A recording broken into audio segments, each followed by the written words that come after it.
Thank you for tuning in once again to his Vine and Victory podcast. My name is Kurt Olson. I'm your host, coming to you on the early afternoon of July 8th, 2026. Three quick things. Um, a couple things not as prominently in the news as others, but here we go. Our first stop is with just basically the Trump administration. Um, going to read a few paragraphs of a story from the Washington Post, and this came after the New York Times did the initial reporting.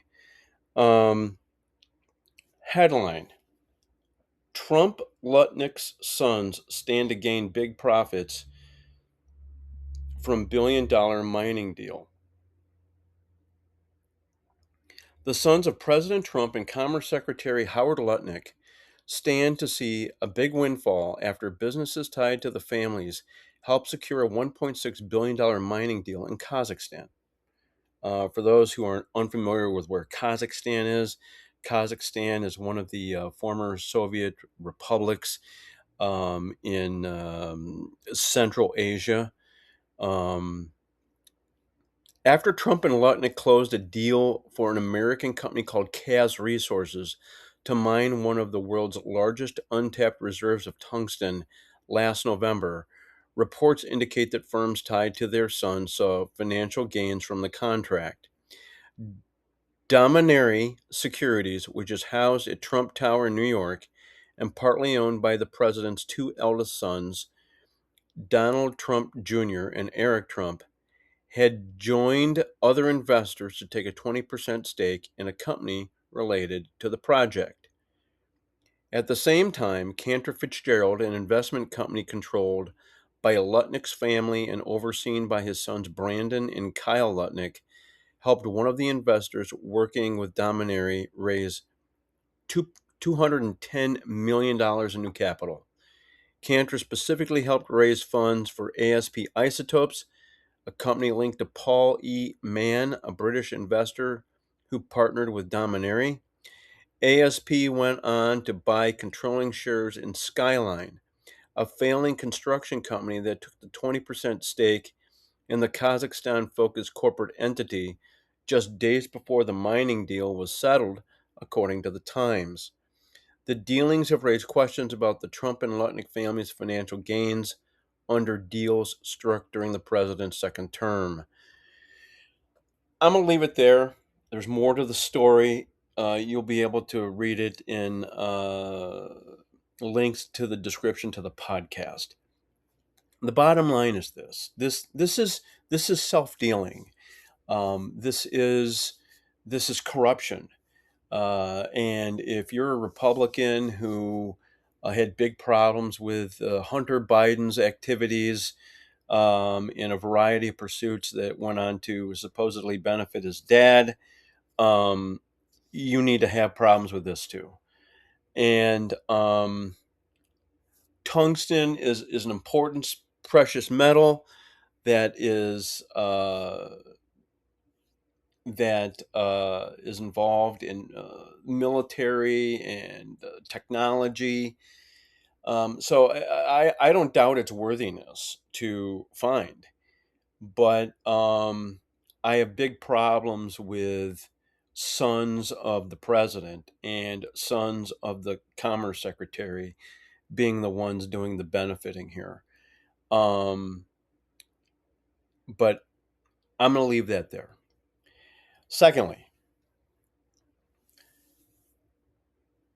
it strikes me that perhaps the president has finally had his aha moment with Iran. Um, he made remarks. Again, this will be in links to the description to the podcast as well. But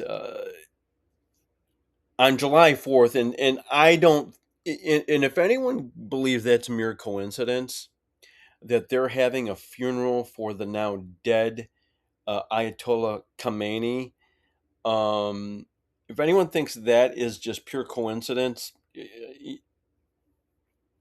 no, no, not at all. This was planned to mock the American holiday, um, uh, the 250th birthday to the country. Um, and during that IRGC sponsored supposed funeral service, um, there were several people who wrote on, I wouldn't call it a mural, but they wrote, "Kill Donald Trump." There was another scene where there were pictures of multiple people, most of whom I believe were Americans, and there literally were targets and shots through the center of the forehead, ranging from Laura Loomer and Ben Shapiro to Donald Trump and others. Um, that may have been the president's aha moment, because he sat down, took some questions. This looked like it was at a NATO sponsored event, and he didn't have a lot of positive things to say about this memorandum of understanding and ceasefire. It sounds like he's kind of expended his time, that this thing isn't working, and they're going to proceed bombing. In fact, they already have. And my understanding is the most intense one yet could happen this evening. And I can only assume that the Israelis are involved in this as well. Um, but expect things to pick up there. And the problem with it all is this. So the talk of negotiations and ceasefire started early April. We're now in early July. So there's basically been 3 months lost here. And we could have had um, other things done that, and Reza Pahlavi could be in charge of the country at the present. Um, I think this will be welcome news to Iranians within the country who want finally, once and for all, freedom from this murderous regime. And I hope has the stomach for what needs to happen here, because if he's taking advice from J.D. Vance and a few others, with Steve Witkoff, his son-in-law Jared Kushner, this is going to prolong even more, because there's going to be another stoppage somewhere along the way, and that would be a complete waste of time. Go in, get this done, take care of business. But it appears that maybe Trump has had his aha moment. And lastly, Mitch McConnell. I came across something. I believe it was it Sunday or was it early Monday? I forget which day it was, but there is a independent reporter by the name of Desiree Townsend who popped into my X feed. I didn't follow her then. I do now. And she was talking about events involving Mitch McConnell. Now, Mitch McConnell, of course, is the former Senate Majority Leader for the Republicans, and he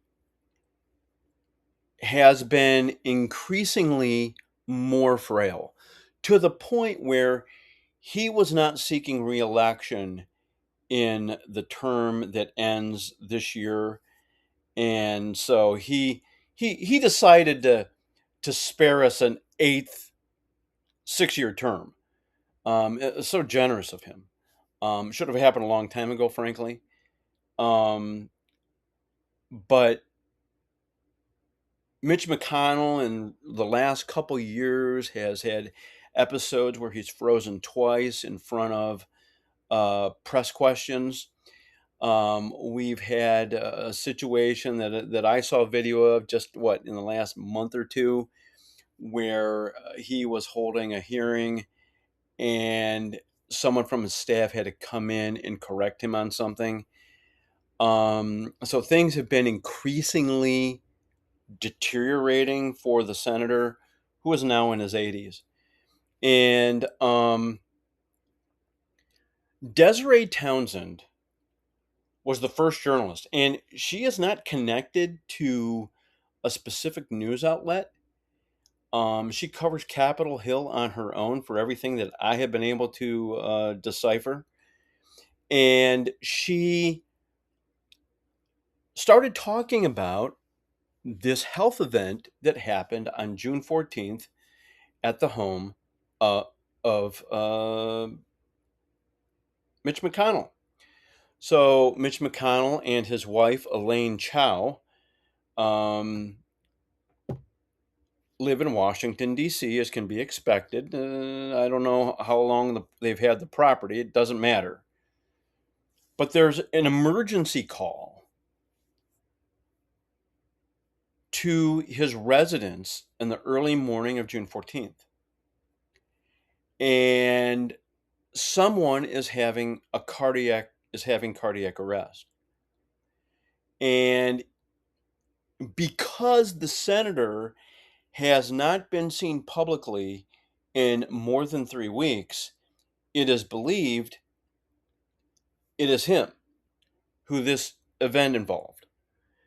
And so early in the week, we started getting from Desiree Townsend and others who were finally latching onto this, that questions are being raised about Mitch McConnell. And there was at one time a report on Monday that the senator was brain dead. Now, I'm not completely believing that at this point, but the harsh reality is he is in a hospital. We are being told he is recovering and is receiving excellent medical care at George Washington University Medical Center. And okay, that's all fine and good.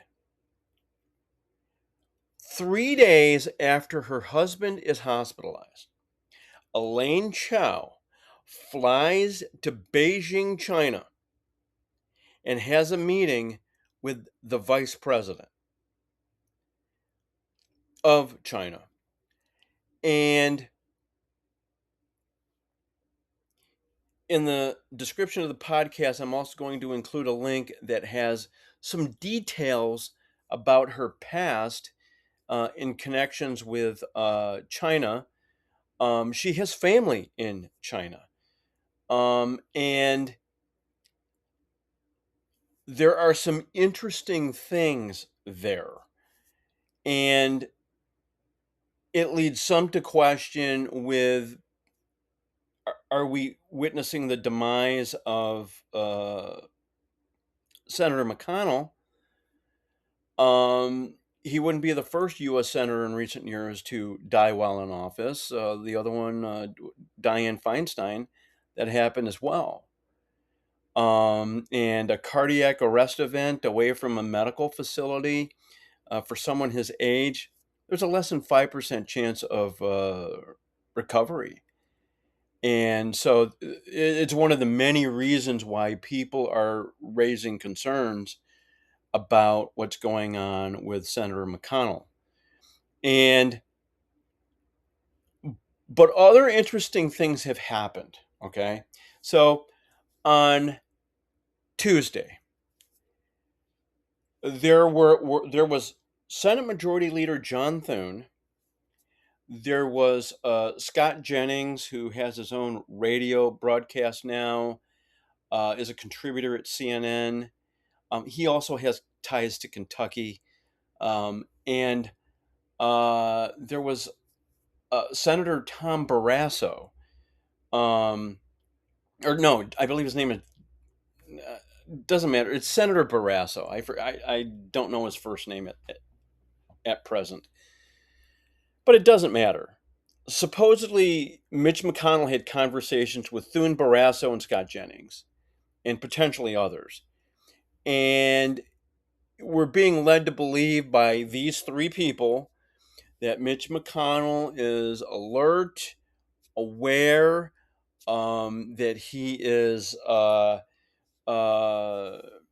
has his all of his faculties about him, and that he is recovering nicely at George Washington University Medical Center, which is all fine and good.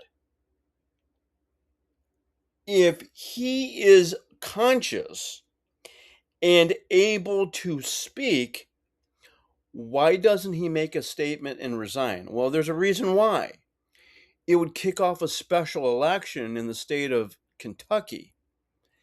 And that leads me to the other bit of additional news regarding this. Just this morning, Governor Andy Beshear, the Democrat governor of Kentucky, wrote a letter to Senator McConnell's office asking for the latest, what's going on. And because, of course, as a Democrat, he has an incentive to call a special election by August 3rd, if indeed that is necessary. So there is this drama that is unfolding with the former Senate Majority Leader from Kentucky, Mitch McConnell.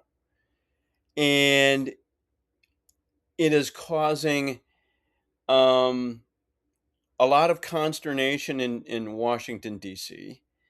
If you are on X, you need to follow Desiree Townsend, because she's also the one who released the EMS call when no one was covering this. She released the EMS call, and all indications are, while McConnell's name is not mentioned in the EMS call, everything points to this involves Senator McConnell. So,